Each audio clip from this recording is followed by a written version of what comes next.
ABP PDF repository training call. My name is Ryan and I'll be the conference operator today. At this time, all participants are in listen-only mode, but later we will be facilitating a Q&A session. If any time you require my assistance, you can press *0 and I'll be happy to assist you. And I'd like to turn the conference over to your host for today, Kirsten Jensen. Thank you very much. Welcome, everybody. We appreciate the time that you're spending with us today. This is a big day for us as we finally are at a point to walk through the fillable PDFs with you. Many of you have been on this journey with us through the regulatory process and the paper mock-up and now the fillable PDFs, so we're happy to be here as well. Today on the call we have Truven Health, who is the contractor that has developed the fillable PDFs, and they will be doing part of the presentation as well. We'll be doing a system walkthrough in a little bit, and they will be leading that discussion and the navigation through the system. From CMS, we also have myself from the Division of Benefits and Coverage and Melissa Harris, and we have our data systems group who are our partners in actually completing this project. We have our Division of Integrated Health Systems to talk about managed care, and our pharmacy colleagues to talk about the pharmacy benefit. And when we get to those particular pieces of the MMDL, they will be, the managed care division and the pharmacy division will be talking about those specific pieces so that you hear it directly from them. I'll also be talking today just about a little bit about the ABP state plan amendment, the overview and content, the SPA processing, what our goals are, tools and steps, and state submission, and then we'll walk into using the MMDL and the actual view of the system. We're planning on turning the forms on tomorrow for state use, and we will be providing information a little later in the presentation for those of you who do not have access to the MMDL. We will give you some contact information so that you can get your user ID and password set up. If we could go to the, and then we'll also be taking questions and answers at the end of the presentation. So where we are now, as you know, we've released the reg. We've talked to approximately 20 states at this point. That number changes daily. We're in active conversations with many states, and we are getting much clarity in those conversations about the issues that states are facing. So we are all in a new space together, except for the states that had previously implemented Section 1937 benchmarks, and even the rules for those benchmarks need to come into compliance with the 2014 rules. But we are really moving down this path together. So it's been a great learning process and a good dialogue process. So where do we need to be? We need to have the existing alternative benefit plans either in compliance with 2014 rules with an effective date of 1/1/14, or we need to work with the states to bring those programs down. We also have the expansion states. The new adult eligibility group, as you know, must receive benefits through an alternative benefit plan. So if you're seeking to provide coverage for the new adult group, then you will need to submit an alternative benefit plan. Next slide, please. When a state, the approach that we're taking for the SPA submission for the alternative benefit plan is using the fillable PDFs. These will be in place of paper preprint state plan pages. They will be your official record of the state plan, and they do have PRA numbers on them, so they are required to be used. What we tried to do in the development of these templates was to translate the regulation and the statute into the information that we need to approve a SPA. So you will see on these templates that there's very little text that we ask for as a required matter. We do have text boxes throughout the form to allow for additional information that we may need, or when you approach a process like this, sometimes you can't consider all of the possibilities. So there are some places where states can put in additional information that we may not have considered prior to the development of the template. We will be using a centralized submission process through the Medicaid Model Data Lab. The MMDL will, when a state submits, we'll show you this a little bit later, when a state submits a SPA, an email goes to the regional office, and that kicks off our SPA review process, just as if you were submitting another SPA to the regional office that does not use the MMDL. The SPA submissions have begun.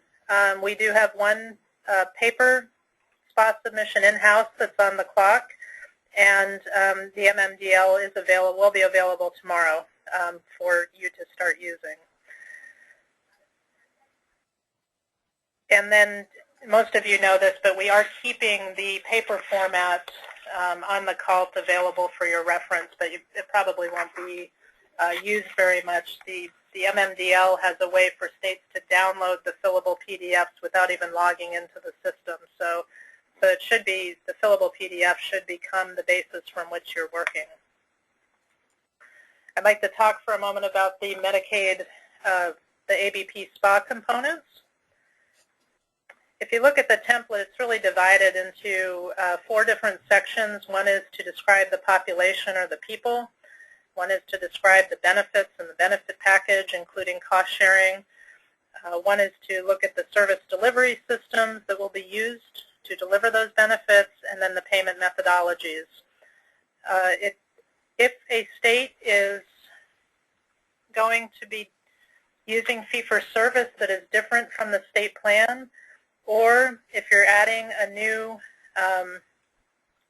service that's not in your state plan and you're going to be paying fee-for-service for it, you will need to submit a 419B page, and there is the capability with the fillable PDFs to upload those pages as part of this submission. It's similar for cost-sharing pages. It's the same logic used for cost-sharing. If it's the same as what the state's already doing in the state plan and there's no variation, no cost-sharing pages need to be submitted. But if there's any type of difference or it's a new cost-sharing for a new service, then we would need a state plan amendment. One of the reasons that we attach these as uploads to the ABP SPA submission is sometimes in our past history, we did not know that these pages were needed until perhaps well into the first clock, and we wouldn't receive the pages until well into the second clock, which puts us at an obvious disadvantage for being able to give the state a speedy and thorough review. A reminder for states, public notice must occur prior to the submission of the SPA. This does become a very important point. We have had problems with this in the past in our limited history with 1937, but this is not a negotiable point. Our regulation does specify this at 440.386. With some of the other problems that we've encountered, we've tried to find flexibility for states, legal flexibility. We have not been able to find any. So just making that point very clear.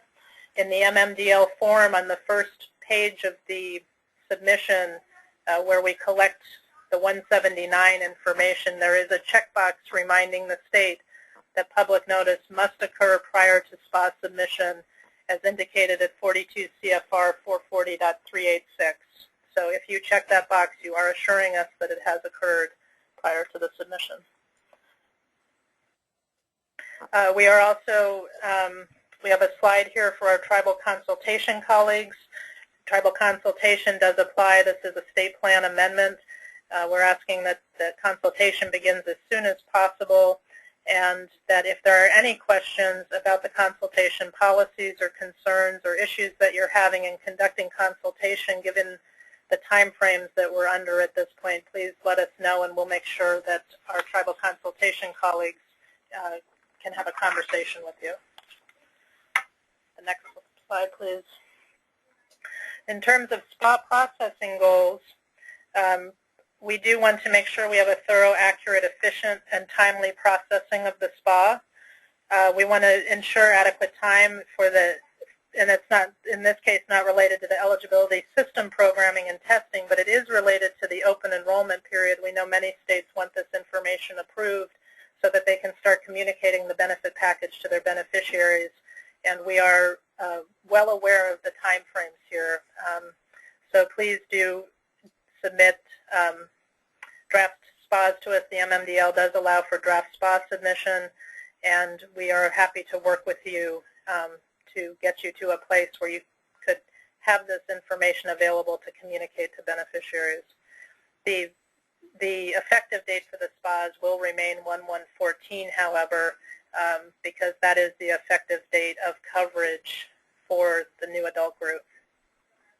We will try to target approval for the first 90-day clock. This is why the draft submissions are so important, because we can work through any issues and try to get the approval in a very timely fashion. But just as we are not committing to the same time frames that our eligibility colleagues committed to, this is a SPA, so we still do have two 90-day clocks with an RAI possibility.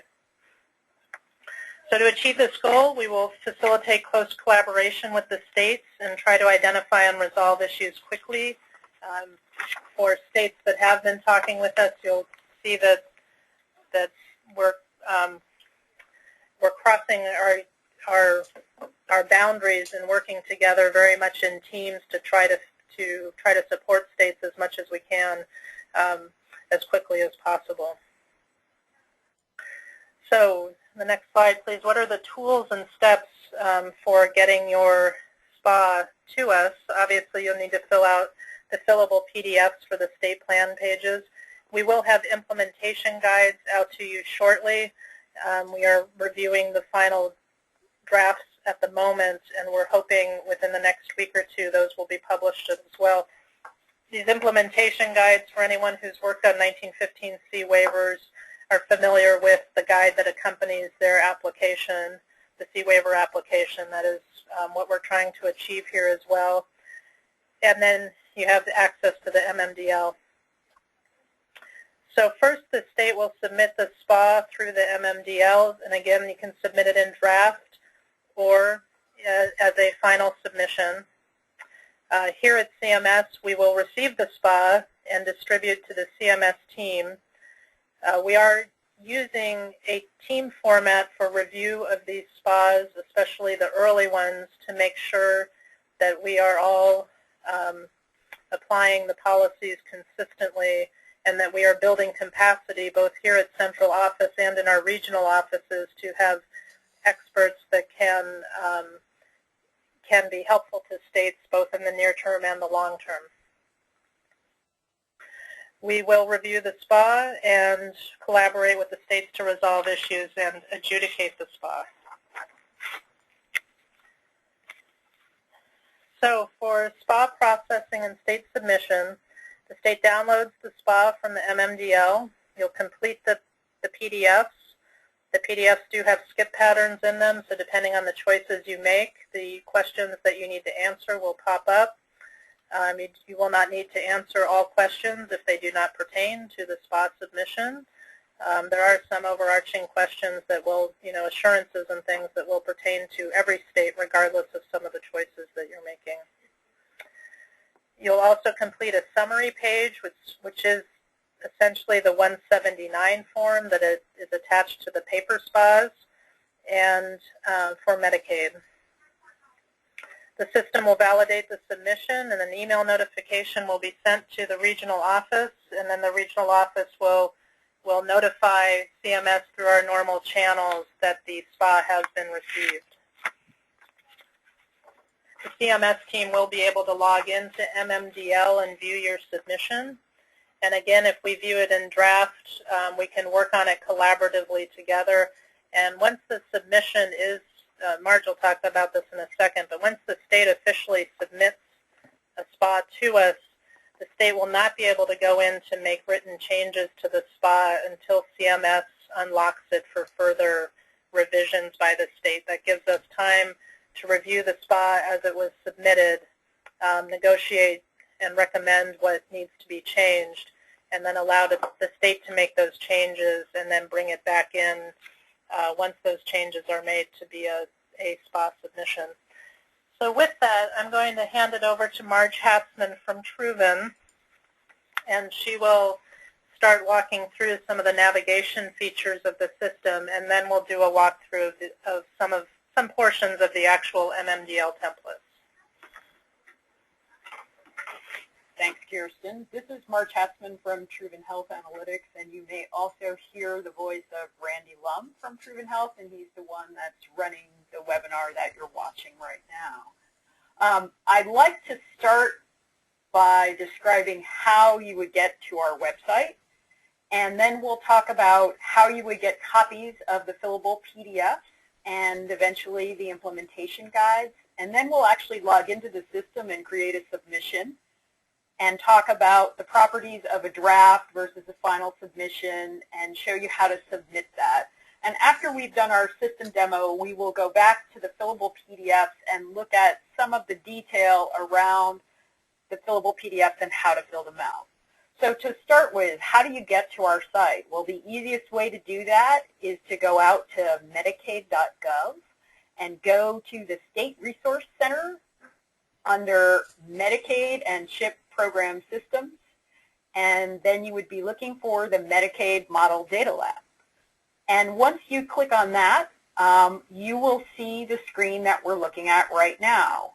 This is the home page for the Medicaid Model Data Lab. And what you want to do when you get here is, in this case, we're going to actually scroll down to the bottom of the page, and we're going to go to the link that says PDF Forms. So I'll wait a second for Randy to do that. So if we click where it says PDF Forms, we're going to make a selection of Medicaid Alternative Benefit Plan documents, PDF Forms. And here is a list of forms that we can download a copy of and work on. As you can see, there are numerous forms. And we're going to show you how to download one of them as an example. So we'll just open up ABP1. Now there are two ways you can do this. You can actually open the form, or you can save it directly to your drive. So we're going to try saving it directly to our hard drive or our local area network, whatever we're using. And basically you'd be saving it like any other document. And then you would have a copy of it that you can work on. And like any other PDF, you can email it to your colleagues, you can print it out, you can do anything that you need to do with the PDF while you're working on it. The other way to get a copy of the form is to actually open it up online, and that actually takes a second. And once you've opened it up, which Randy's about to do, then you could print it out if you want to. I will caution you, though, if you print it out and it's blank, you won't see all of the selections within the PDF, and we'll get into that later when we go through each form and show you the mechanics of how they work. So you can print it out, or you can save it this way. This might be the method you want to use if you're not sure what's in each form. And you're not able to easily determine that by the title. You can always open it up and look at it and see if it's a form that you're ready to fill out. Now, we're going to come back to these forms later, but just really quickly, each form has a title at the top. It's in gray. In this case, on that particular form, the title is Alternative Benefit Plan Populations, and it matches the title in the menu. And the other thing that's in the title banner on the form is a number. And in this case, the number was ABP1. And you can see that listed here in the form repository, it says ABP1. So Randy's just opening it up again for you so you can see. So in the gray banner on each form, there will always be a title and a number that you can use to reference that particular form. And as Kirsten mentioned earlier, there's an OMB control number and an expiration date that goes along with that number at the top of each form. So once you have downloaded any of the forms that you need, that you want to work on, you can also download or print the implementation guides. And as Kirsten mentioned earlier, we have not yet posted these, but once they are complete, we will indeed post them on the site. And we will show you where they're located. If you look here underneath PDF forms, there is a link that says implementation guides. And if Randy clicks on Medicaid state plan eligibility, you can see that there are some guides here. These you would handle in exactly the same way as the PDF form. You can save it to your drive, you can print it out, you could open it up and look at it, whatever you need to do. They're located here on the website. Now, one thing that I didn't mention that I want to be clear about is that in order to get copies of the PDF forms or the implementation guides, you do not need to log into the website. So you don't even need a user ID and a password to access these. They are right here on the home page. What you will need the user ID and the password for is to actually create a submission. So how this process would work, the first thing you would do is you'd go out and get the forms and any of the guides that you want to look at. And then once you've done that and filled out the PDFs, you can go ahead and log into the system to create a submission. Now, if you've been in the Medicaid Model Data Lab, either to, submit information for the Medicaid state plan eligibility or the Children's Health Insurance Program, you already have a user ID and a password, and you'll be able to use the same one. If you've never been in the Medicaid Model Data Lab, you'll need to contact us, and we will set up a user ID and a password for you. And the easiest way to contact us is actually by emailing us at formsupport@truvenhealth.com. And you can also contact us from the website. Down at the bottom of the page, there is a button that says Contact. And if you click on that, it will contact us directly, and we will go ahead and set up a user ID for you and a password, and we'll send you an email with that information in it so you can log into the system. Right now, what we're going to do is we're going to go ahead and log in and just walk you through the process of creating a submission. So you key in your username and your password, and then you hit the button that says Login. And once you have done that, the system will open up, and what you would see here is any submissions that were created for your particular state. So the first time that you log in for alternative benefit plan, you're not going to see anything because nothing's been created yet. So what you would do here is you would click where it says Create New, and Randy's going to do that for us. There's a little blue button that says Create New. And we'll have him click on that just so you can see what happens. So what happens here is once you've clicked on that, it creates a submission for you. And what we're going to do now is we'll walk through how to fill out the submission, and then we'll go back and show you how the Finder works and how you can access either drafts or final submissions that you've created.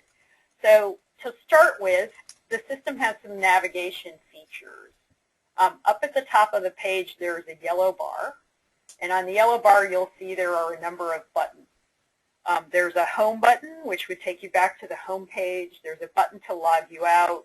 There is a button to take you back to the Finder in case you want to make a different selection. There is a manual save feature. And to touch on that briefly, please feel free to use that at any time. There is a print feature, which we'll show you later, and there is also a help button, and under the help button we're going to be loading some slides from the training and some other information that will be of assistance to you. There are two ways to navigate within the system. You can use the menu on the left-hand side of the screen, and in this case you can see Randy's highlighting them now. There were a number of different pages associated with the submission. The first one is the control panel, which we'll take a look at a little bit later.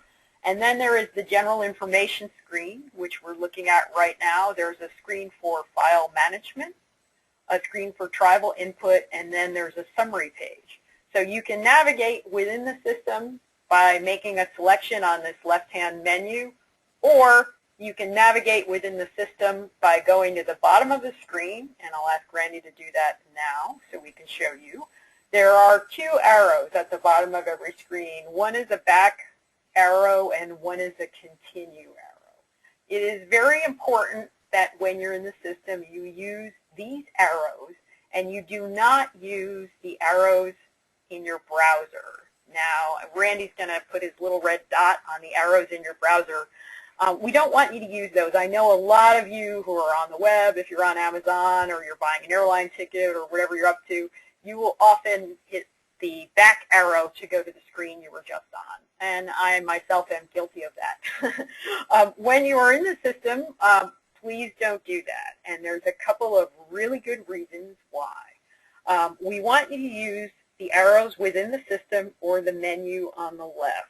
The number one reason that we want you to do this is the save feature within the system keys off of the arrows. It keys off the arrows at the bottom, so when you move from screen to screen, your data is automatically saved. When you move from screen to screen in our menu, your data is automatically saved. So if you use the menu on the left. So we don't want you to lose any data that you've keyed into the system. So we really want you to use these arrows. The other reason to use these arrows is that the way our finder in the system works is tied to these arrows. So it's going to work very smoothly if you're using the arrows or the menu. If you forget and you start using those browser arrows up at the top that we want you to avoid, the system sometimes loses its place and it would be frustrating for you. So please stick to the menu and the arrows at the bottom of the page. Now, I talked earlier about there being a number of screens in the submission, and I want to provide you with an overview of that. What your submission will consist of is these screens filled out for CMS and the PDFs that you will upload, and we'll show you those on the file management page, and any supporting documentation you need to upload as well, which will occur on the file management page. So your submission is a combination of web pages that you're filling out, PDFs, and any supplementary documents that you need to supply. So we've created the submission. We're going to start filling it out to give you an example of how this is going to work. So we'll go back to the general information page so we can go over that quickly. You'll see within the web pages that there are a number of different types of data fields. They include text fields, checkboxes, and what we call radio buttons, which are the little round buttons. When you are filling this out, if it is a text box or a checkbox, it means that you can select more than one. If the question has the little round radio buttons, those are mutually exclusive. You're only picking one of those choices. You will also see this type of structure within the fillable PDFs. So when we go over the form detail a little bit later, you'll see a similar structure there. So to start with, we ask you that you provide a title for your submission. I'm going to ask Randy to go back up to the top of the page. Thank you. So this is the first screen is general information. Think of it as information you would include with a cover letter if you were sending one. With our system, you don't have to because we're asking for the information here. So you would fill out the submission title.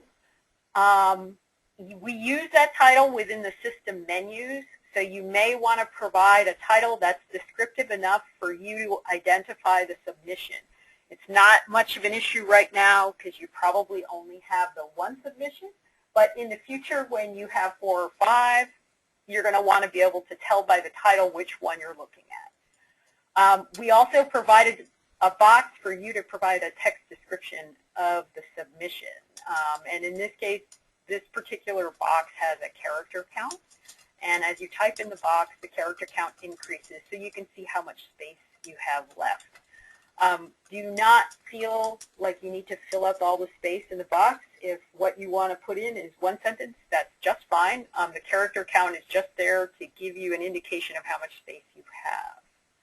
So once you've given a title to your submission and you've gone ahead and provided a description, we are asking you to check the box for public notice. And Kirsten mentioned this earlier in her presentation, that by checking this box, you are agreeing that public notice has been conducted.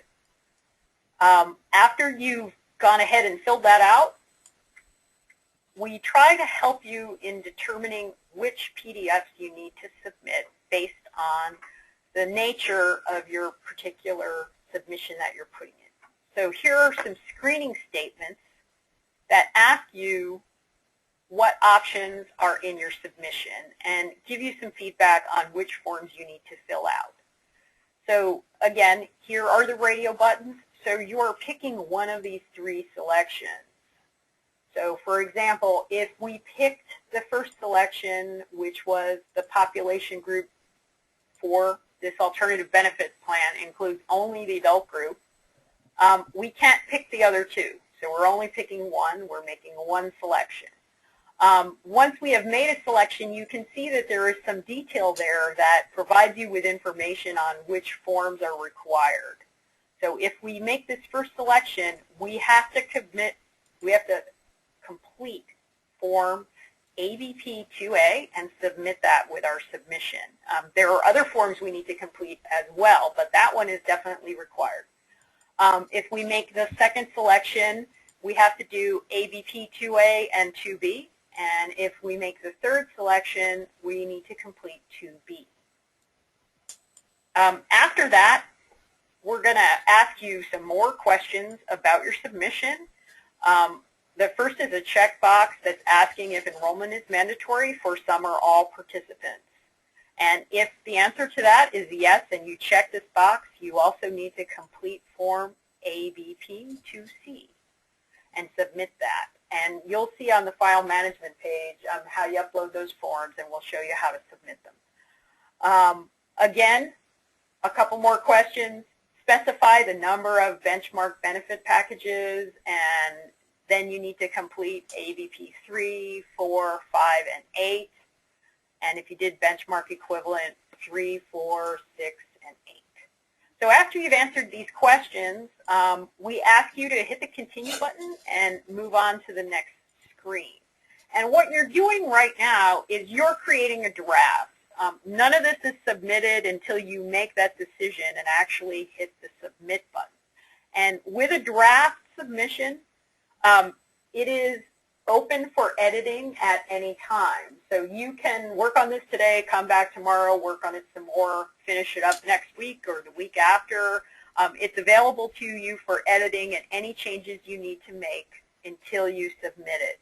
Once you submit it, it is locked, and if you needed to make changes after something is submitted, CMS would need to unlock it for you to allow you to make those changes and submit it again. We'll talk a little more about that later, but I really just wanted to get across that once you've created a draft, you don't have to complete it immediately and submit it. You can work on it for as long as you want, and your draft will remain in the system.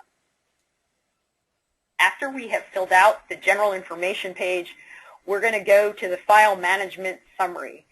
What this screen is used for is to help you manage which PDFs you will be including in your submission and any additional documentation you want to upload to go along with those PDFs. So to start with, we're going to take a quick look at ABP Form 1. We looked at that one before when we were in the PDF repository. And we would click where it says Manage. And once we had made that selection, we would decide that we want to add this form. And Randy's actually going to do that so you can see how this works.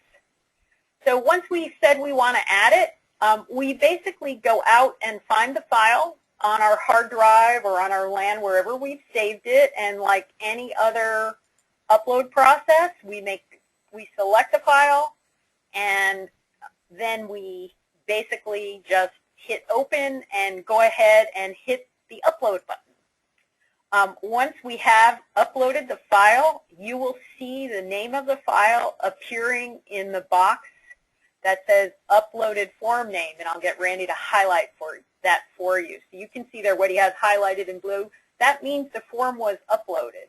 Now, above that box, if you want to provide any description or notes along with that form, you can do that.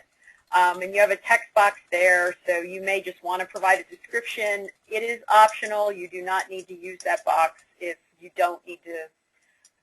You don't have the desire to put in a description. So we have uploaded the form.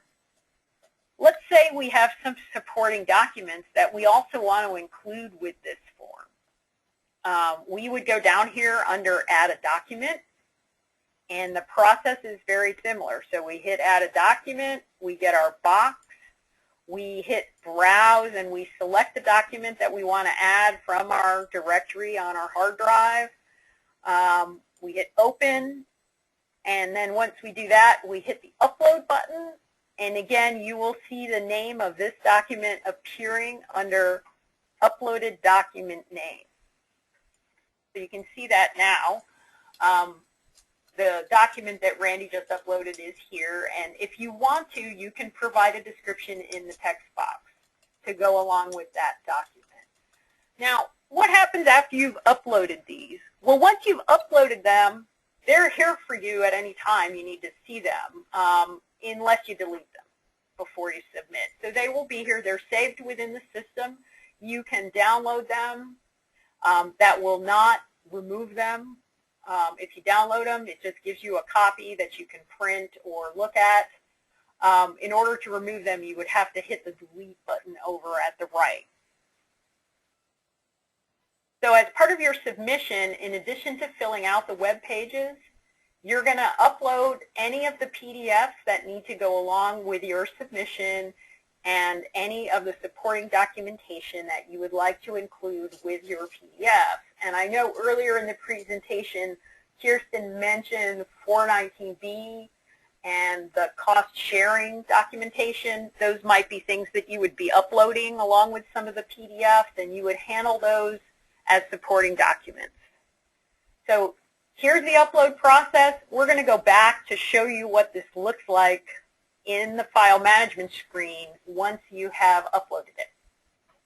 So if you see here, the first column in the table says form code, and it's ABP1, and then the form name, which match what you saw in the repository when we downloaded them. And you see under uploaded form count, you see 1, indicating that you have indeed uploaded this form. Now, if you wanted to get a copy of it or download it or remove it, you hit the Manage button again, and when Randy does that, you'll see you go back to that screen where the detail is located. So from this screen, you can download, you could delete, you could add more supporting documents, whatever you needed to do around ABP1.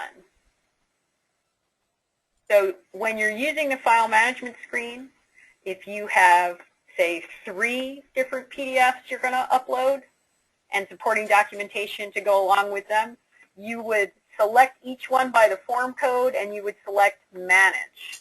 When we show you the form detail later, you'll get a better idea of which ones of these you're going to be filling out and what you would be submitting. But anything that you want to submit, you would include here under File Management. And again, when you're in draft form, you can upload a couple of PDFs and then come back later and upload some more as you complete them. You don't need to do them all at once. It's really your choice. Your draft information remains in the system. So once you have finished with file management, the next screen in the system asks you to provide some information around tribal input. And whether or not, you're answering some questions, whether or not Indian health programs or urban Indian organizations are affected by the submission. And if they were consulted, you have a number of, Randy, can you slow that down for a second? Thanks. You have a number of categories where you can provide summaries of their comments and your responses to them if that's relevant. So you would only fill out what's relevant here, and once you had answered those questions, you could go down to the bottom of the page and you can proceed onto the last page of the submission. As you can see, there aren't a lot of web screens here. You will spend more time completing the individual PDFs than you will filling out the web pages for the submission, but the information that's collected here is very important for helping to identify what type of submission you're putting in. On this last screen, the summary screen, you'll see a number of questions that are similar to what you would be submitting if you were filling out the CMS 179 form. And you can see we put that in parentheses up at the top of the page just to make it clear to you what types of questions you're being asked. The first question asks you for a transmittal number and gives you some information about what format that needs to be in. The second question asks for a proposed effective date and gives you a little bit of detail about how to format the date. In terms of the proposed effective date, whatever you select here could change based on how long it takes to review your submission and whether or not that gets approved. Again, it's just a proposed effective date, not a final one. Then you're asked about providing some information regarding the federal statute or regulation citation.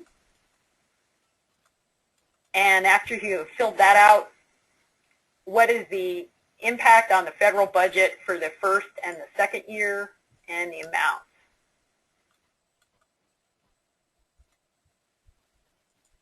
And Randy's just given you an example of how you can fill that out.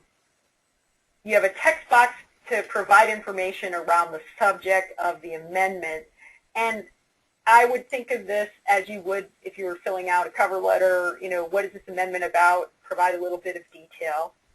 And that'll also be helpful to you when you go back within the system. I mean, if you log back in a year from now, you would use that field to determine what you had submitted. Down at the bottom of the page, there's a couple of fields around the governor's office review, whether it was conducted and whether there were comments. And the very last thing on the page that you'll see are two fields associated with the actual submittal process. These will not be filled out by you. They will be filled out by the system when you actually submit this particular SPA. So when you're working in draft, these will always be blank. Once this has been submitted, the system will fill in who submitted it and on what date. These are not fields that you can edit. So this is actually the last screen that you would need to fill out for your submittal. So we're actually going to hit continue, and we're going to show you a couple other features of the system, and then we'll go into some of the detail around the PDFs that you need to fill out for your submission. So Randy, could you go back to the Finder for me for a minute? Thanks. So I mentioned earlier that when you log into the system, you would see a copy of, in the Finder, of any submissions created for your state. So we just created this test submission, and there it is. So if we created it today and we wanted to edit it tomorrow, we would go here to the Finder and we would select it from the list. So we'll have Randy select it and open it up. When you do that, the first thing that you see is a page we call the control panel, and it shows you some of the actions that you can perform on this particular submission. Right up at the top of the page, the first thing that you're going to see is a title, and that is the title that you keyed in on the general submission page. The second thing that you see is a type of request. This is a new request. It's also possible that once you have something that's in the system that's been approved, you could amend it and create an amendment, but we're sticking to new for today because that's what everything that you create is going to say for now until you get around to that point in the process. I talked before about the status of the submission. This one's in draft, And because it's a draft, that means we can edit it. If you can see down below, for the functions that are underlined, those are functions we can perform on this particular submission right now. Anything that is grayed out is something that we cannot do right now, and we cannot do it either because of the status of the submission. So, for example, this is a draft, we can still edit. If this actually was submitted, we wouldn't be able to edit, and that would be grayed out to us. Our role in the system, our user role, also determines which of these features we can access. So sometimes you will see a feature that is grayed out, and it is because the role that you have within the system is not, that function is not something you can do. And in this case, if you're logged in as a state user, you can't actually approve your own submissions. That would be easier, I know, but that particular function is reserved for CMS users. So when you're in the system, you'll see that that function is grayed out. And we talked a little bit before about the unlock function. That is available to CMS users. So if we did submit this and we realized, wow, we sent that in and we forgot some of our supporting documents and we need to add them, you could ask your CMS analyst to unlock this, and then you could add whatever documents you needed and submit it again. But once it's been submitted, it is locked, and unless it's unlocked, you cannot edit it. What you can do with a draft submission, like we have here, in addition to editing it, you could actually share your draft submission with CMS. And you would do that by clicking on the button that says Allow CMS View. So if you allow CMS to view this, it is visible to the CMS analysts in the system. And this is a toggle switch. You can change your mind at any time. So if you're working on the draft and you have some questions for your CMS analyst, you can allow CMS View and ask them to log in and look at it. And then once you're done with that, if you want to go back to working on the draft some more and you want it to be private again, you would click on the button again. So you allow CMS View or you hide from CMS. Those are your two options. There's a couple other features here that I want to show you really quickly before we get to the actual submit process. There's a browse feature. If you utilize the browse feature, you are in read-only mode. So you can see everything that's in the submission, but you cannot edit it even if it's a draft. If you want to edit, you have to pick edit mode when you go into the submission. You can also print, and we'll ask Randy to click on that so we can show it to you. When you print within the system, what we do is we open a new window and we create a printable view of the submission.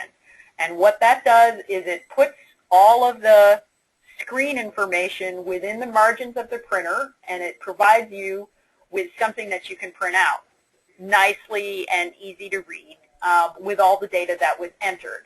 So you can see here when Randy hit create printable view, we got a new window, and here is the printable version.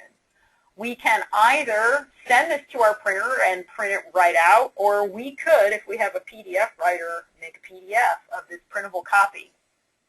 It's pretty nice. It'll have all the text, and it will fit within the boundaries of the printer. So if you want to print, you get a new window. You can print. You can save it to PDF, do whatever you need to, and then when you're done, you close that window so you can go back to the submission. Thanks, Randy, for showing us that. So back on the control panel, there's one more thing I want to talk about before we get to submission, and it is the transaction history. So the transaction history is an audit log within the system, but you can look at it, and it's pretty helpful to you if you ever need to verify when something was created and when you submitted it. So in the transaction history, any major action associated with this submission is logged. So you can see here that this was created on 8/13. It also tells you the username that it was created under. We're using one of our test IDs, and what role they had in the system, and that it's a draft. If we submitted this, this would actually add a row that would have the date and time of the submission and who actually submitted it, the username of who submitted it. So there's a running audit log in the system. You can look at it any time for an individual submission by going to the transaction history here on the control panel. So you put in all the information you need to on the web pages, and you've uploaded all the PDFs and all the supporting documentation that you'd like to include. What happens now? Well, now you get to submit if you're ready. So there are certain roles within the system that can submit. The name of the role within the system, and this is not necessarily the job title of the person, but it is the role in the system, is that you are a state director. If you have a state director role, you can submit. So if we wanted to submit this, we would click where it says submit, and we get a little screen talking about the submission. It's asking us to confirm. So it's basically, are you sure that you're ready to submit? We'll confirm it just to show you what happens. Randy, you can go ahead and try that. Okay, what happened when we did that? Well, what changed here? Take a look. Up at the top, it now is submitted. It's no longer a draft. It is got a draft ID and a submission date on it now. And in addition, some of the actions that we could take earlier, we can't do anymore. We can't submit it again. It's now locked.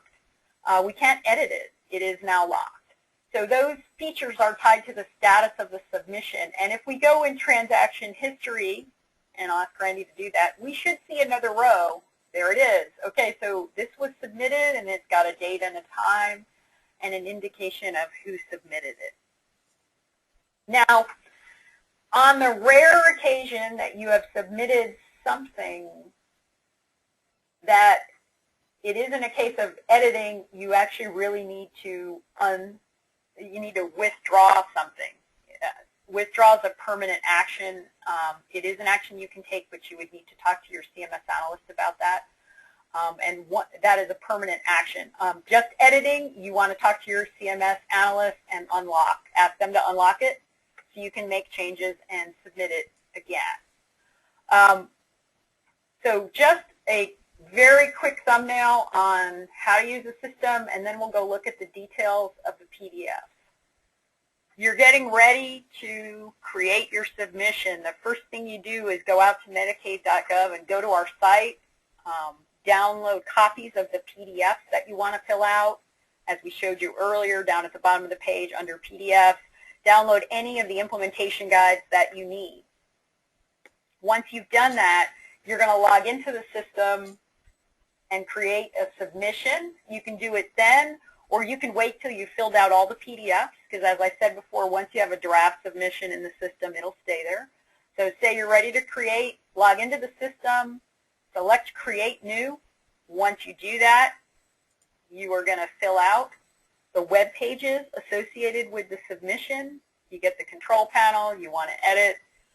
You're going to fill out the general information page. You'll go to File Management, and on that screen you will upload any of the completed PDFs and supporting documents. Then you would fill out the tribal input screen and the summary screen. And then after you've done all that and you're confident that you've included all the information that you need to, you could then submit. So there's a quick overview of the process that we just went through. Again, you're submitting the web pages completed, any PDFs that you've filled out, and any supporting documentation. And you do not need to submit a cover letter, because in the system, we're capturing that data on the web screen. And Marge, this is Kirsten. Could you please give the contact information for the help desk at this point, just to refresh people's memories? Absolutely. The help desk, it's the same contact information as if you needed a user ID. So it is form support. If you click on that at the bottom of the page, form support at TruvenHealth.com. Our help desk is open during East Coast business hours. We'll get back to you as quickly as we can and provide assistance. Feel free to email us at any time if you need help or if you need a user ID or a password reset or anything like that.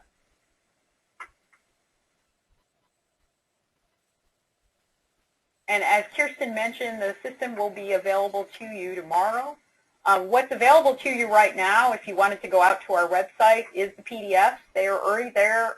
You can download copies this afternoon if you want to.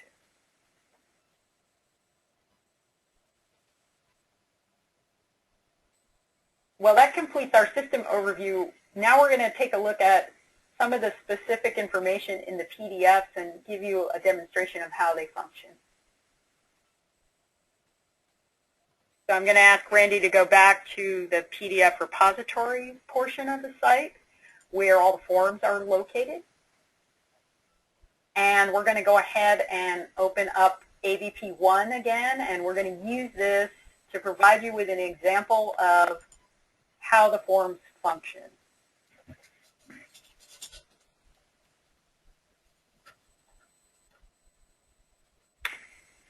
As I mentioned earlier, in each form, there's a title at the top of the page, and the title bar is grayed out, and it shows the title of the form and the form number on the right-hand side. So when we are talking about ABP 1, that's where you would find that number on the first page of the PDF. The PDFs contain a number of different data types. They include text boxes where you key in text. They have drop-down boxes where you make a selection. And we're just going to quickly show you the functions, and then we'll talk about the content. And there are also checkboxes, and there are the round radio buttons that we talked about earlier. So Randy, if you, why don't you go in there and select, make a selection, yes or no? And under geographic area, select no. The PDFs are actually designed to help you fill them out based on the answers that you provide. So with geographic area here, we're just going to use this as an example. When we said that the population does not include the entire state or territory, we answered that question no. The PDF actually prompted us with additional questions.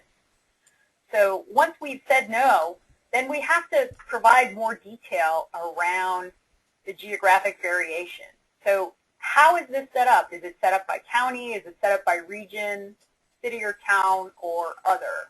And you can see here are those radio buttons. So this is a mutually exclusive selection. So if we pick county, that's the only selection we're going to make. If we pick other, we then have a text box that we can fill out to provide a little bit more detail, and we can also specify the geographic area, and then there's text box at the bottom that is any other information. So most of the time when you're selecting other, you are prompted for more detail, and at many points throughout the PDF, when you answer a particular question, you will then be prompted with additional appropriate questions. What this is really doing for you is assisting you in identifying what you are required to fill out based on the characteristics of your particular submission. So it's saving you the effort of trying to sort through that yourself, and it's also easier for the CMS reviewers because they only see the relevant information. Another construct that you'll see within the PDF is fields where you can add numerous responses. And we'll actually go back up to the top of the page, and we're going to show you this one.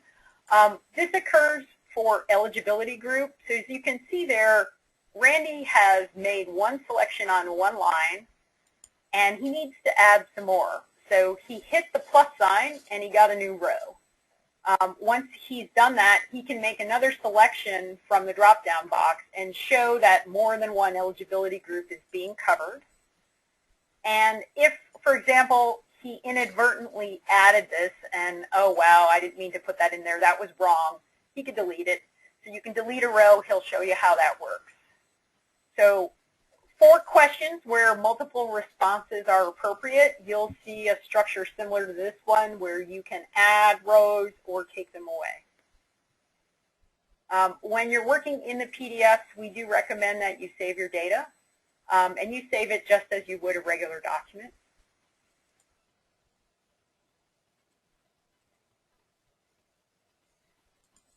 The PDFs are designed to function in a similar way. So after you have filled out a couple of them, the structure will look pretty familiar to you.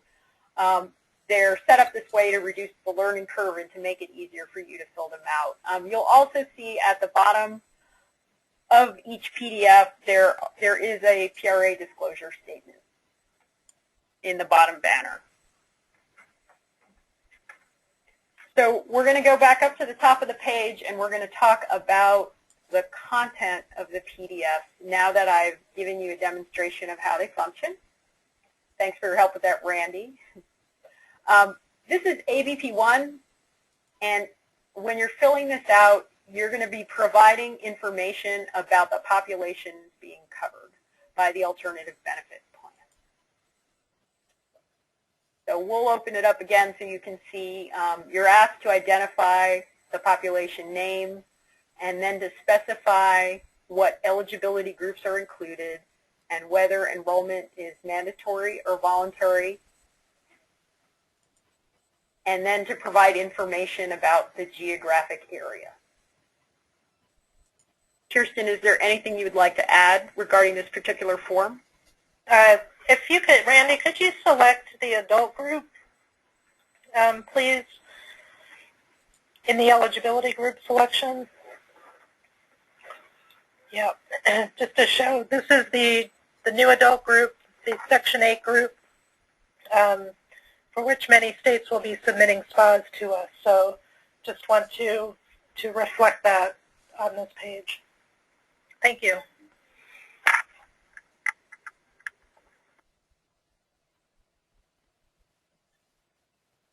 So once you've filled out... And before you go on, Marge, one other thing. Could we take a look at the targeting criteria, please? Enrollment, change the enrollment answer to no. Sure. I received a question at some point in the last month or so about whether the targeting criteria are inclusive or exclusive. The targeting criteria are identifying those people that will be included in the ABP. Okay, so I just wanted to give the answer to that question to everybody because I think that's an important point.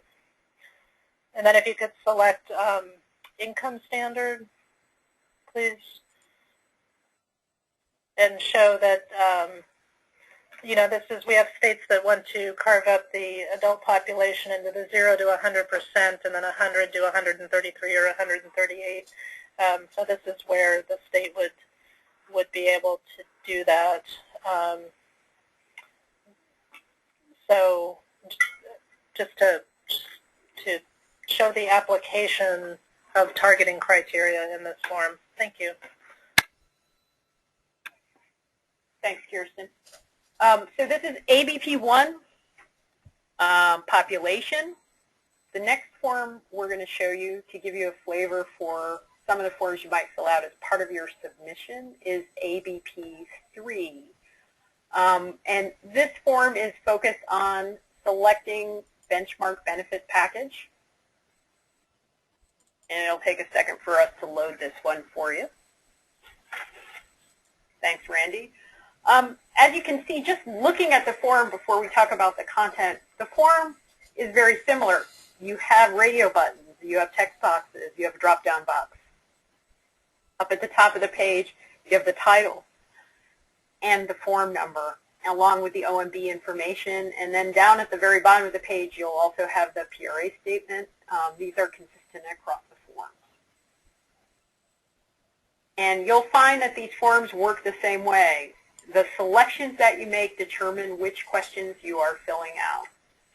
So we're going to go ahead and make a selection in response to this first question, which is select one of the following. Are you amending an existing benefit package, or are you creating a single new benefit package? And we're going to select new, just for purposes of this example.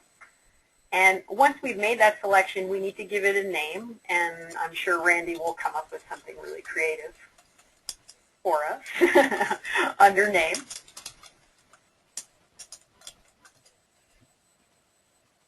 And once we've done that, we're then asked a question about 1937 coverage option and whether this is a benchmark benefit package or an equivalent. We're going to select benchmark benefit package here. And based on that selection, there are some additional questions that we answer around what's being covered. And Kirsten, did you want to discuss this in more detail? Sure. This is for states that are using the benchmark benefit package under Section 1937. This is where the state will select the 1937 coverage option. If you could select Secretary-approved coverage, please, Randy. This is where many states want to use their Medicaid state plan as the basis for their 1937 coverage option. This is where the state would do that. If you could make the first selection, please. And then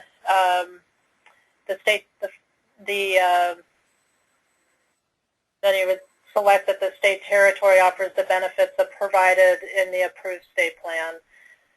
So that's where the state indicates which 1937 coverage option they're using. And in this example, the state wants to align the benefits with their Medicaid state plan. So therefore, the state needs to select the base benchmark option. So if you go to the next page, and the selection says the base benchmark plan is the same as the Section 1937 coverage option, the answer is no. And then the state will indicate the base benchmark plan that will be used to define the essential health benefits to kick off the whole supplementation, exchange of duplicate benefits, and substitution policy. So this is how the state indicates in the state plan amendment which underlying benefit packages they're using to define the ultimate benefit package in the ABP. And I'll switch it back to you, Marge. Great, thanks. So the first thing we did was we filled out ABP1 and we identified the population. And then we filled out ABP3 and we provided information about the selection of the benchmark benefit package. The next thing that we're going to do is go to ABP5 and fill out some information around the description of the benefits. You'll see that ABP5 is one of the longer forms, and it is probably a form you may not want to fill out in one sitting. So we recommend when you're working in it that you save it frequently so you can come back to it later and finish filling it out. So the first question is whether we're proposing an equivalent package. The answer is no, because on our previous form we selected that this was not an equivalent. So this question doesn't apply to us, and once we say no here, we're getting some more questions. So then the next question we're getting is, are we proposing Secretary-approved coverage? And we did say yes previously, so we're going to say yes here. And then we're going to see what forms are available to us, what questions are available to us based on that. There is some advice here around uploading an attachment. And where you would do that upload is actually in the system where we showed you when you upload the PDF, you'd be uploading supporting documentation. Kirsten, did you want to provide some more information about what type of documentation they need to upload here? Sure. This is a requirement that's part of Section 1937, and it's just it's a document that shows that when you're using Secretary-approved coverage, that you're showing that the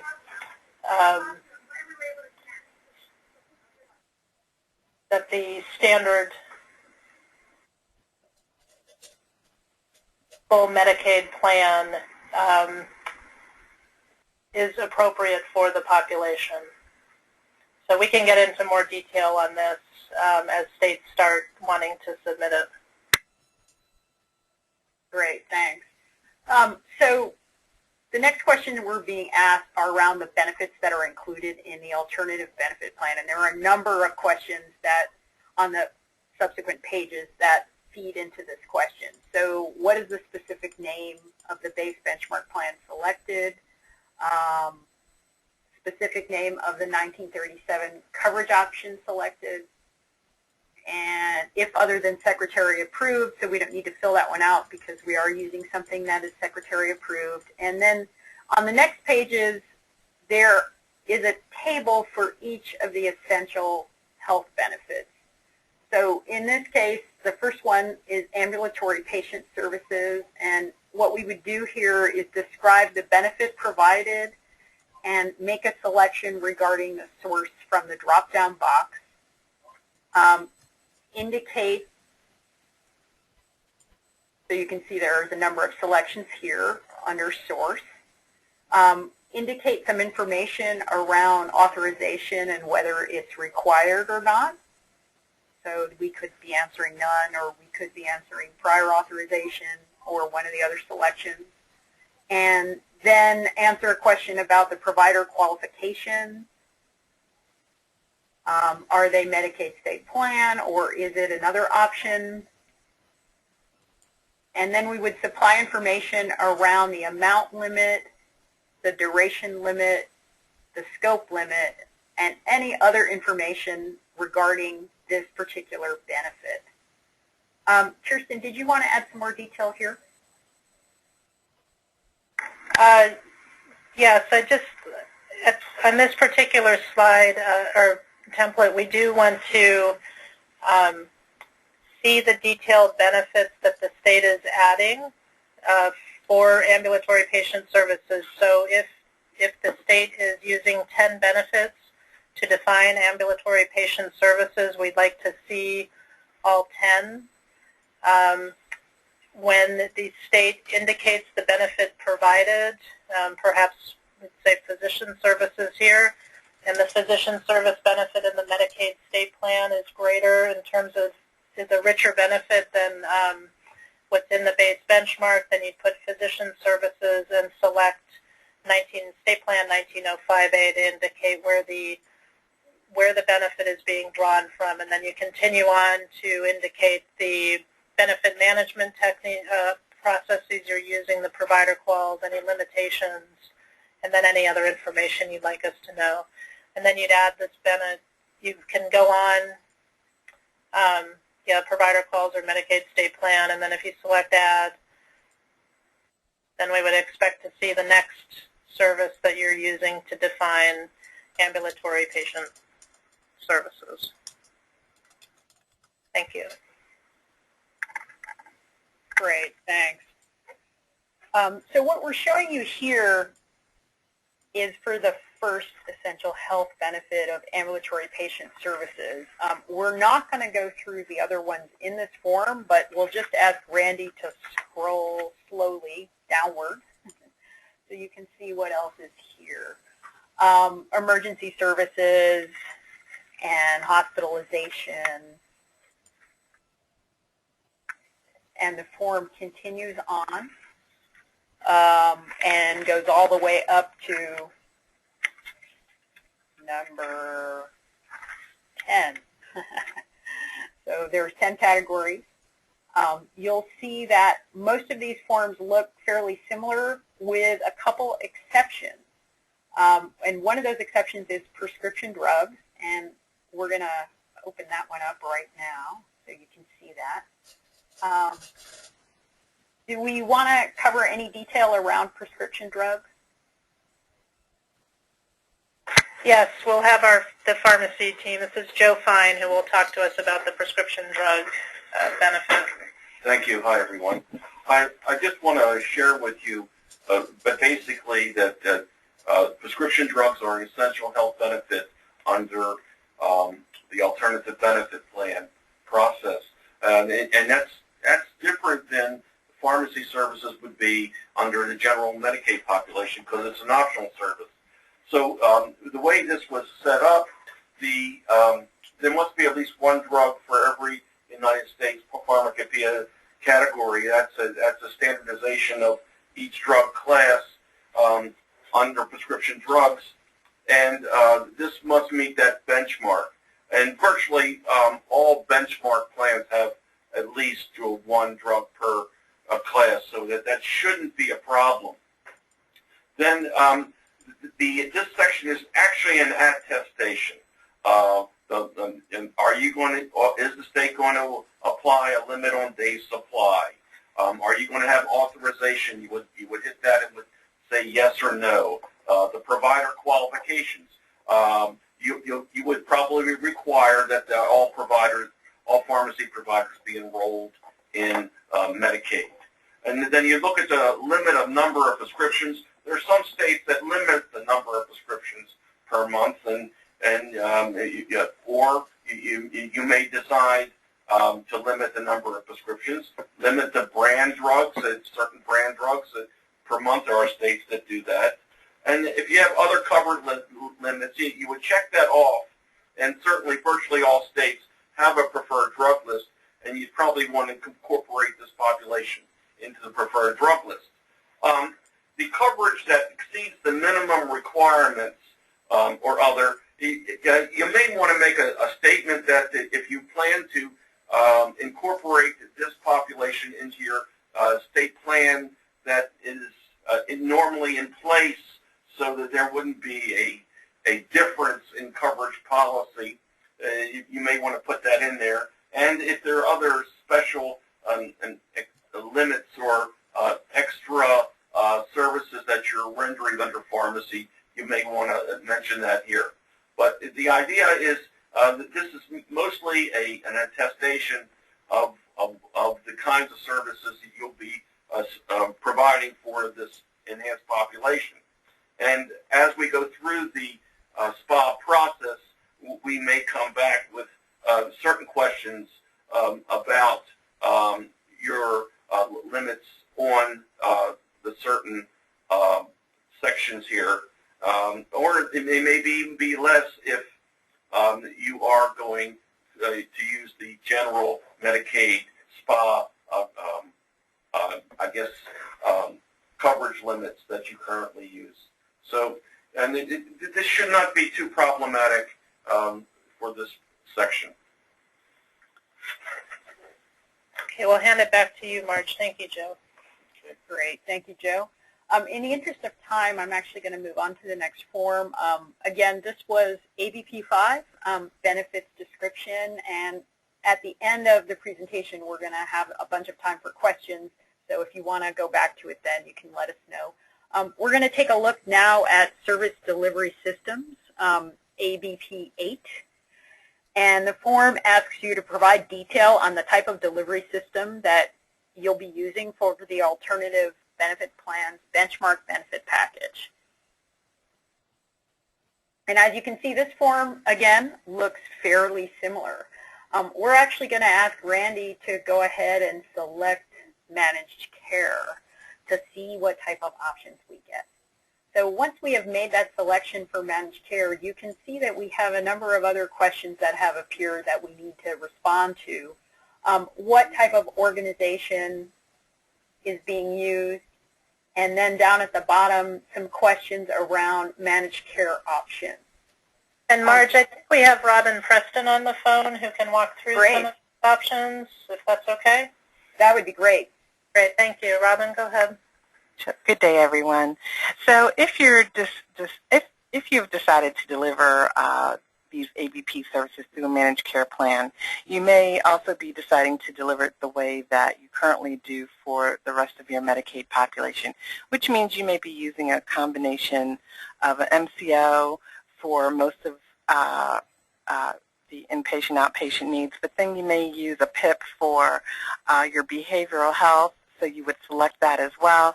And you may use a PAP for your dental services. And then you may use a PCCM in the more rural areas of your state. So you may select all four. Should you select all four, the form will go on to ask you regarding if you're going to use your existing authorities for each organization that you have checked off. So you may use your existing 1915B, 1932A, or 1115 to deliver these services through managed care. Or you may authorize, if you're new to managed care, or you're not using the same MCOs, or you're doing something significantly different from your current managed care program, you may authorize managed care, or CMS may authorize managed care through this template instead of using your existing authorities. That is a state's choice. I just want to caveat real quick while I have you on the line. If you choose to update your 1915B and 1115A authorities, just want to remind you that those must be approved prospective of the effective date of those managed care authorities. 1932A may be retrospective. So moving back towards the form, the state will have to check the assurance box and then managed care implementation. If you are implementing this through your 1915B or 1932A authorities, you can put in here something to the effect that you are using those authorities and the outreach and implementation for the ABP will be described there. So then the next line you go to is the managed care organization, and there's a little drop-down box, and it's going to say yes or no. So is this already approved managed care program? And if you say yes, it has under what authority. So if you select let's select 1915B, and it'll ask you to identify the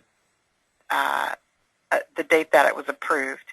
And when we say the date that was approved, that would be the last date that an action for that authority was approved. So if you had a renewal that was approved effective January 1 of 2013, that's the date that you would indicate there. It's your last approved action for that waiver. And the same for the 1932. And for the 1915A, that would be the last time the contract was approved. You then go on to describe the additional information, which is optional, especially if you are using the existing authority.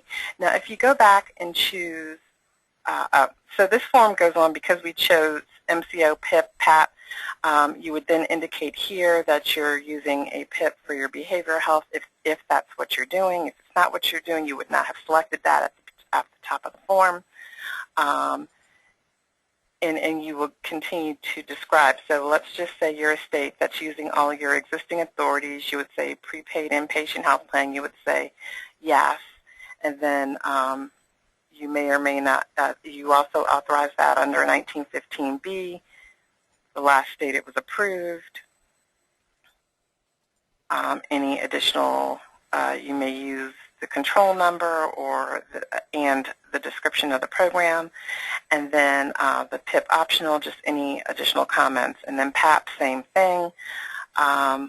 If you're using your existing 1915B authority for your dental program, for example, again, same thing that you did for the MCO and the PIP. And then the PCCM program for your less urban portions of the state. If that's the way you operate your program, you would indicate the same as you did for the MCO, PIP, PAP. And so that is just documented here that your services are being delivered. Now, again, you will still have to amend those existing authorities to add the benefits as well as the population to your 1915 B32 1115. Let's go back up, and You may also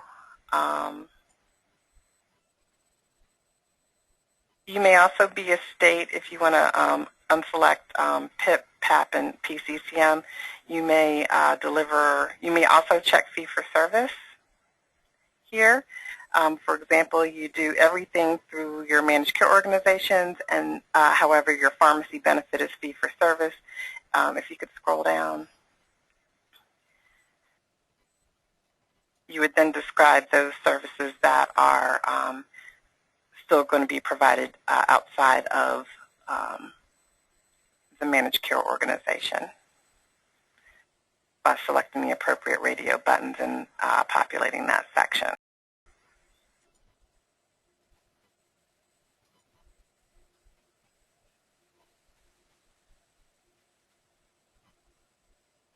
So that is ABP page 8.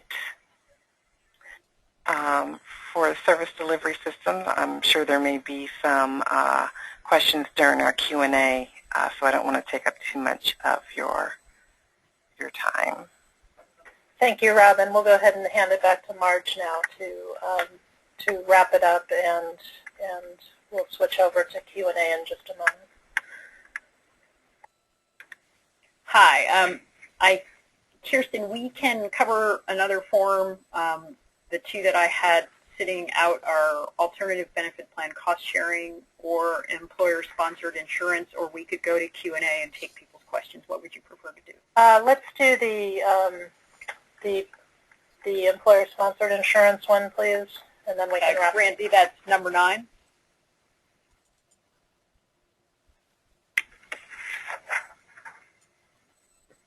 Okay, so this is ABP 9, employer-sponsored insurance and payment of premiums. Excuse me. The first question is, the state territory provides the ABP through payment of employer-sponsored insurance for participants, and we're going to say yes to see which questions we get as a result of that selection. So if we select that, we're asked to provide a description, including the population covered and the amount of premium assistance. Kirsten, did you want to add more detail here? I did. This for states that are doing premium assistance in, you can do premium assistance in Section 1937 as long as it is voluntary. For states that are making this mandatory, it does require an 1115. The state would give us some information here about the program, and then work with our 1115 division, and the Division of Benefits and Coverage sits in on those calls as well to make the connections between the 1115 and the alternative benefit plan. But this is where we'd expect some information about the program that you're proposing or that you will be running, and make the cross-reference to the 1115. Thank you. Great, thanks. That about covers this form. It's pretty simple. So this was ABP 9, employer-sponsored insurance and payment of premium. So I'm going to ask Randy to go back to the forms list so I can just quickly touch upon the forms that we covered. When you go back to the forms list, you'll see there are a number of forms that we didn't have the luxury of covering every single one during this call, and that would have been way too much information. But we looked at ABP 1, where we defined the population. We looked at ABP 3, where we selected the benchmark benefit package. We looked at ABP 4, alternative benefit plan cost sharing. We looked at 5, where we described the benefits. And we looked at 8, where we covered service delivery options. And the one we just saw a minute ago was number 9, employer-sponsored insurance and payment of premiums. To allow enough time for questions, we're going to wrap up real quickly here and open the Q&A. There are 2 things I want to say before I hand it back to Kirsten. The first one is I just want to remind you how to get to our site. Go out to Medicaid.gov, select State Resource Center, and Medicaid and CHIP program systems, and this is the Medicaid Model Data Lab that you are looking at. The second thing I want to remind you of is how to get help, including a user ID and a password. If you need help, please contact us at formsupport@truvenhealth.com, or from the bottom of the screen where it says Form Support. You can just email us directly from there. We can answer questions you have about the system and provide you with a user ID if you need one and a password. And as I mentioned earlier, if you have been using the Medicaid Model Data Lab and you already have a user ID and a password, you shouldn't have any problems. But if you do not have the correct permissions on your user ID and you're having difficulty accessing alternative benefit plan, email us at Form Support and we will assist you. Thanks very much for your patience. I'm going to turn this back over to Kirsten, and she can add any remarks that she has and open up the Q&A. Thank you. I think we'll go ahead and open up the Q&A at this point, operator. Certainly. Okay, ladies and gentlemen, if you do have a question you'd like to ask, you can press *1 on your phone, and then immediately you're going to have to record your first and last name, followed by the # key. To ensure that your question is registered, you must record your name. If your question's already been answered or you'd like to withdraw your question, you can press *2. We'll take questions in the order received, and I'm going to pause momentarily just to compile a list of questions. Thank you. And we'll go ahead with a question that we received in the chat room during the presentation. And this question was related to what does a state do when they want to take down an existing benchmark plan. We are asking that states submit using the current paper preprint for the old paper preprint for the benchmarks that are related to 1937 pre-ACA to indicate that you are terminating the program. So you will not be using MMDL to terminate these programs.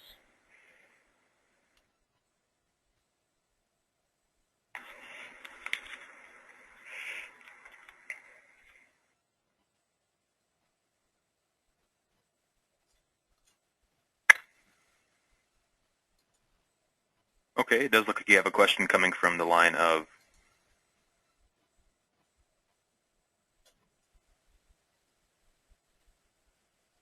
one moment, please.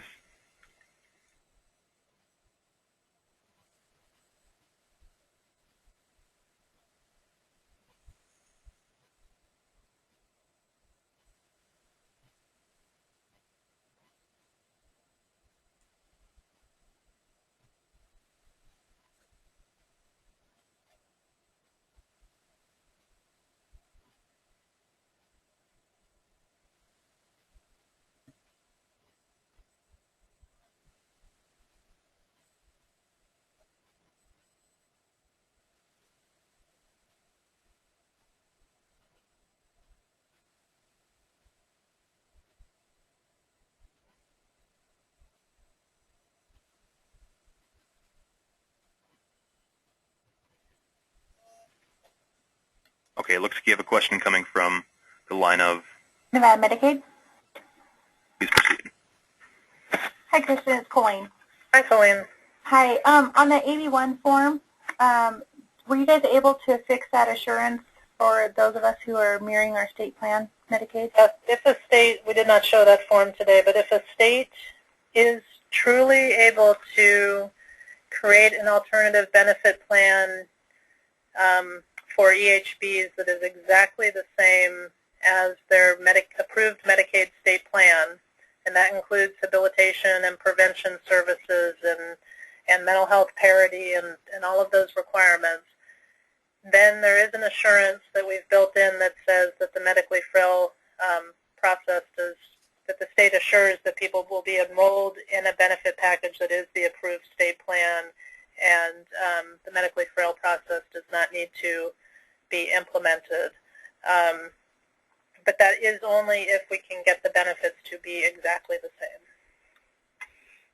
Okay, so when we're working with you guys on all of our draft process on our PDF, then can you just assist us on which actual PDFs we'll fill out?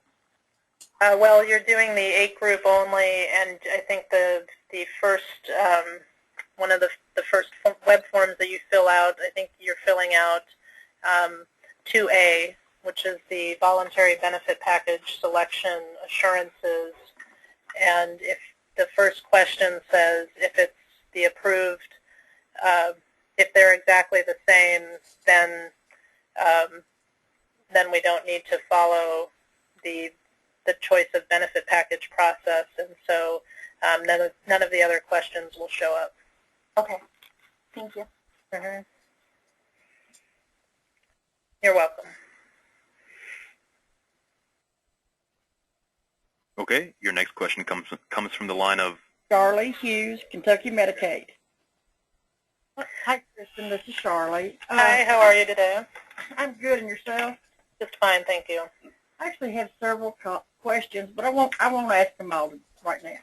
Okay. But the main one, on your presentation at about, I think, slide 4, 5, or 6, you talked about the 419B pages having to be updated. Can you give a little bit more information on that? Because I didn't catch, if we're not changing the way we pay doctors or providers, why? Well, the 419B pages are for states that are using fee-for-service in their state.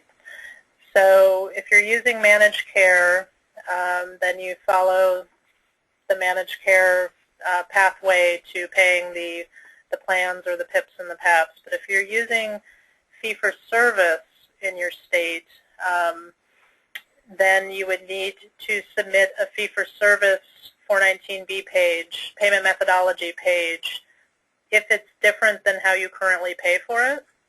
Oh, okay. Or if it's a new service, say habilitative services in the EHBs, and you're paying that fee-for-service, then we would need to see a new 419B page on that. Oh, okay. Okay, so it's for states that are really offering fee-for-service. But if it's already covered, if you're doing fee-for-service and you're paying the same way you pay for your current Medicaid state plan and you already have it approved and you're not changing anything about it, you don't need to submit anything. Okay. All right. Then 2 other quick questions is, I see that these spas have attachment 31C at the top, and Yes. I'm supposed to put a page number. Does that mean these, once we complete all these, that these will delete or replace all of attachment 31C? No, they should add on to it. It's also the quality provisions, I believe. They should add on to those. Okay. Okay, and the way it's going to work right now, this is an interim solution.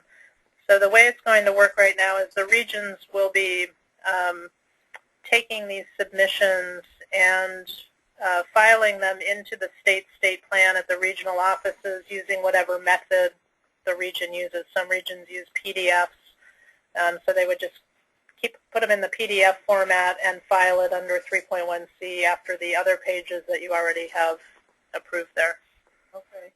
And then how detailed does the public notice have to be? Like, do we have to, I mean, I know there's regulation that states what we have to say in there, but do we have to, like, put the entire benefits chart in there saying what? If you look at the actual template, there are some questions and requirements around, we want to see the notice that you're sending out to beneficiaries. The state assures that it does include the benefit package comparison and any cost-sharing differences between the 2 plans. But if you look at the actual template, it will tell you, and then once we get the implementation guides out, it'll have a more complete discussion. But the template's pretty thorough in that section about what we would require to be communicated to the beneficiaries. Okay, thank you.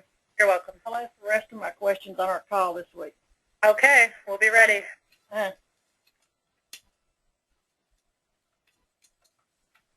Again, folks, if you'd like to ask a question, press star 1, and your next question comes from... This is Washington State Healthcare Authority. Please Hello proceed. there. Hello. We actually have 3 questions, and if they're in the implementation guides, please feel free to tell us, because we're suspecting that a lot of details will be answered there. We have a fairly quick question. where the alternative benefit plan and the Medicaid standard are different, but the alternative benefit plan is actually of greater value, we're assuming that the medically frail exemption wouldn't apply in that case because the alternative benefit plan would be a better benefit. Is that a correct assumption?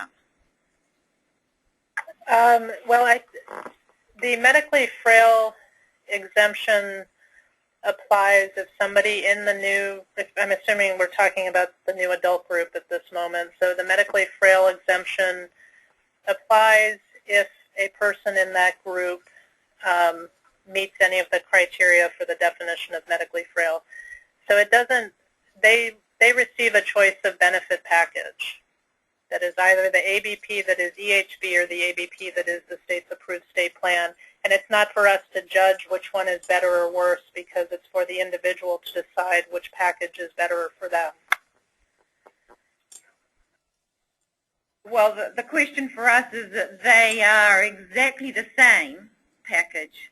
However, the alternative benefit plan may in fact actually have a slightly richer benefit.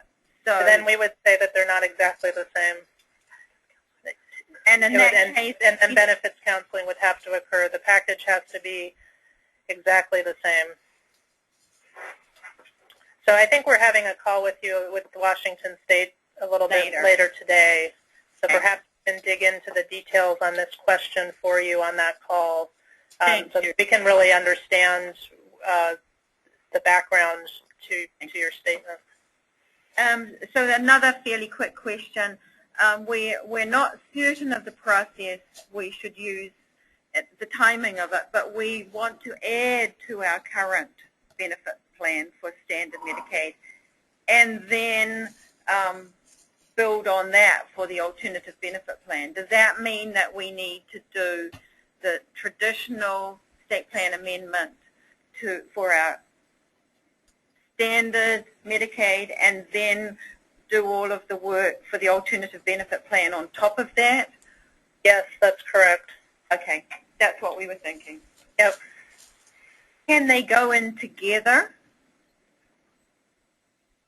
Yes, you could submit your regular state plan amendment at the same time. It'll be a separate submission,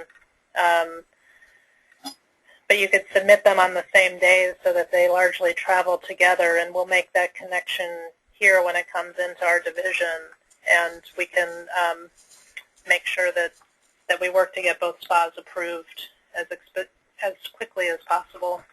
Okay, thank you. That's perfect. And then the other question we have, we're looking at the final mock-up from June. We weren't able to get on the electronic version and actually see what you were doing.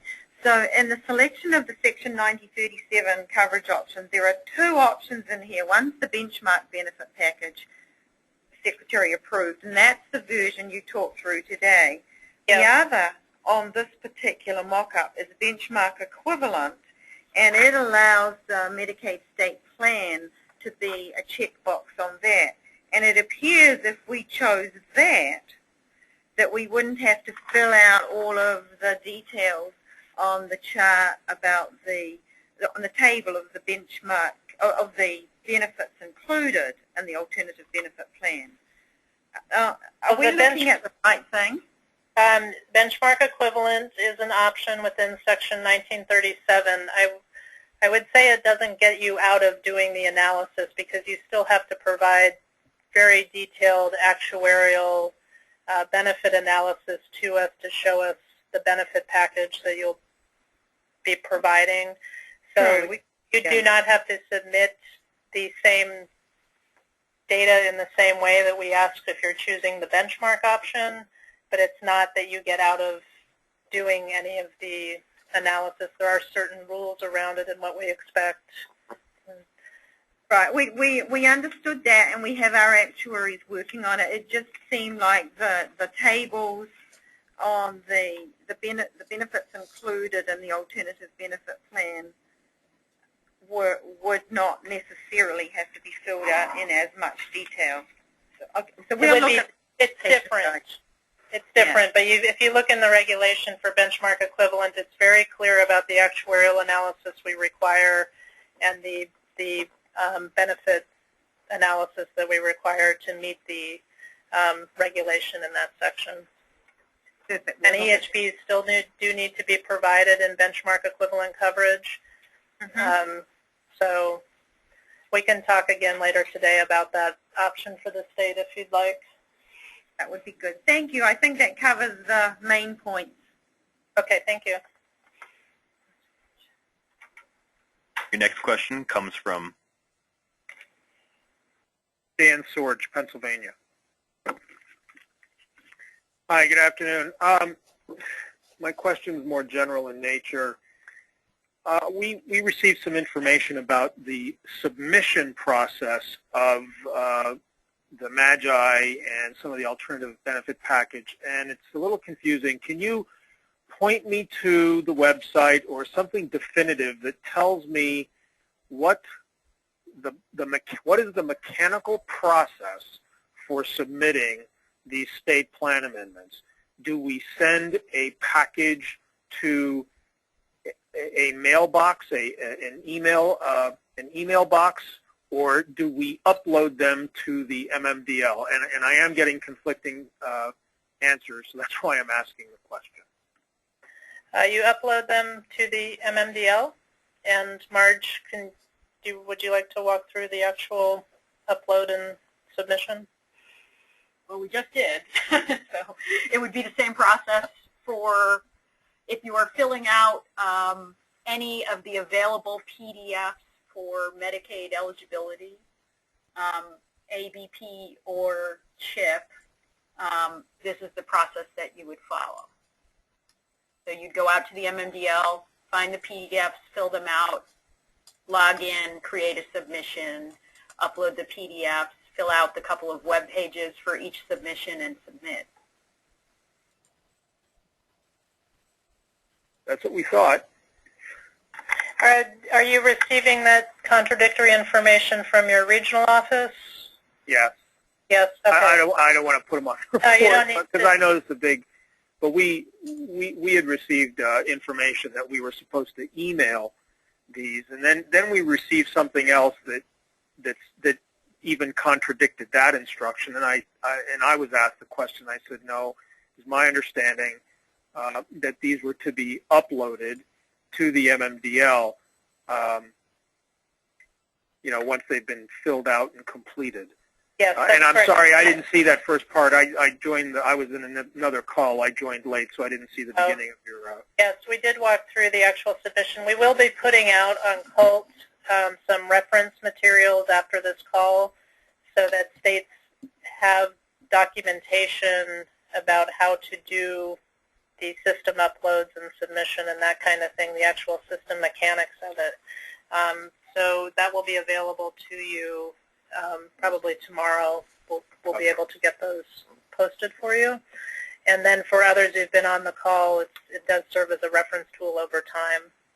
And we will, for alternative benefit plans, we just did the regional office rollout yesterday. So depending on who you were talking to in the region, whether they've attended any of these trainings for any of the different subject areas, but we'll make sure that our regional offices are aware of how this process works. All right, thank you. Okay, you're welcome. So, in the training slides the reference materials that Kirsten was talking about, there are screenshots and there's a step-by-step walkthrough of the demo that I did on the system. So I'm sorry you didn't get to see it, but if you look at the training slides, that should help. Okay. Your next question comes from Whitney Rudine, Mass Health. Hi, I just had a really quick question about the benefit-by-benefit comparison table, and this may be in the implementation guide, but for states that are doing Secretary-approved coverage, would we just submit one table comparing our ABP with the selected base benchmark that we had, or should we be comparing our ABP with our state plan? I was just curious. I think Melissa and I were just discussing that during this presentation. I think if you could wait a few days and we'll get an answer out on that. It may not be a necessary item anymore. Okay, thank you so much. We'll give you a definitive answer shortly. Thank you. It was, appreciate it. yep. Your next question comes from Sonia Madera, Colorado Medicaid. Hi, Kirsten. I have a question for you about the managed care form. Okay. In our state, we have right now several different delivery systems. We have several managed care organizations in different parts of the state. And I was wondering if the form could accommodate that. It looked like you could choose one MCO, one PCCM. Should we just put in the program description that like one managed care plan is available in this county and another managed care plan is available in this county? So hi, this is Robin. Hi, your Robin. program is currently, I'm not sure which program you're talking about, but are you using your existing MCOs? Yes, I'm talking about our current state plan. We want our alternative benefit package to be available through our existing managed care organizations. Okay, so you would choose yes, and then you would also need to amend your 1932A documents. I know we use B in the example, but it would be a similar process. So you would say yes, and then you'd click on 1932A. That selection's going to be slight, or it might be the same.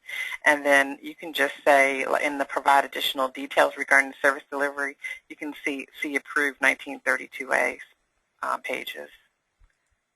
Okay, so you don't have to re-describe it here.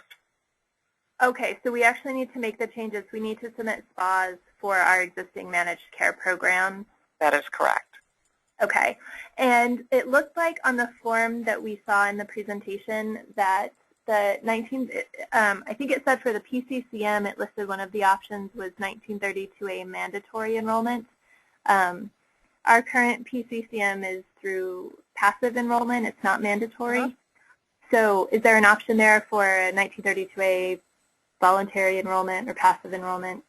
All I saw was mandatory. So in 1932A as well as, and I'll answer this for 1915B2, our applications aren't updated, so we're using the other section as far as populations, and if you're enrolling them differently than the rest of the state plan, you would just describe it separately in the 1932A or the 1915B, depending on what authority your state uses for managed care. Okay. And then let me just clarify one thing that I said.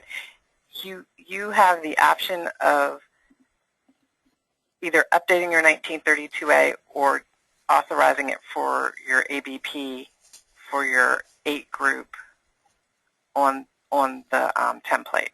We don't have a prescribed way. It is our preference that you update your existing authority if you're using your same MCOs or program. Okay, so we could sort of add a section to our existing 1932A that describes our alternative benefit plan. Okay, so if we did that, then we would not need to submit the delivery system for the alternative benefit plan form that you walked through? You would just say that you are using your existing one. Okay. You would check off 1932A. Okay. And let's see, 1932A, and then you'd put the last time it was approved and describe program below, the name of the program, and then additional information is optional. You don't have to put anything in there.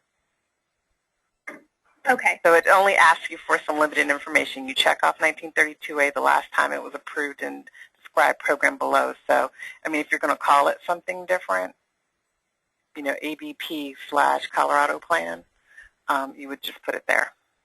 Okay. Thank you very much. I appreciate it.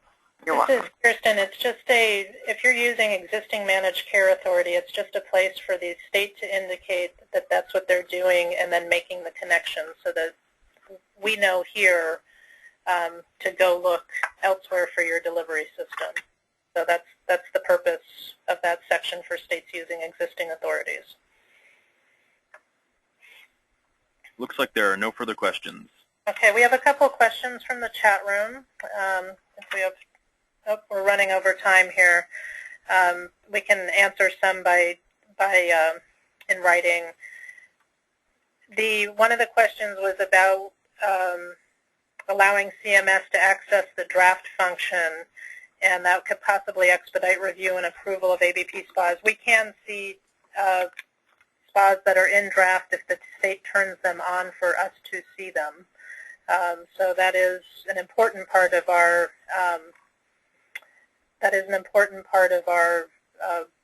review process, so that we can all work together on the same document. We can never write to a state submission. Only states can write to the submissions, but we can view them in draft status. We have one other question on public notice. If the state's not submitting a revised 419B page, is public notice still required? And the answer is yes. The public notice requirement for alternative benefit plans is related to Section 1937, and it is found at 42 CFR 440.386.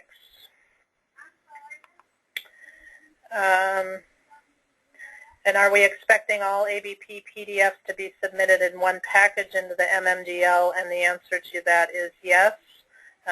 We need to see the entire program put together in order to be able to provide, in order to be able to make a determination about whether it's approvable or not. So are there any other questions, operator? No, no other questions have come in yet. Great, thank you. Well, I think we're at the end of time. So thank you, everybody. We look forward to working with you as we enter into this new phase of alternative benefit plans. And please contact us with any questions, and we will try to respond to them as quickly as possible. Have a great day.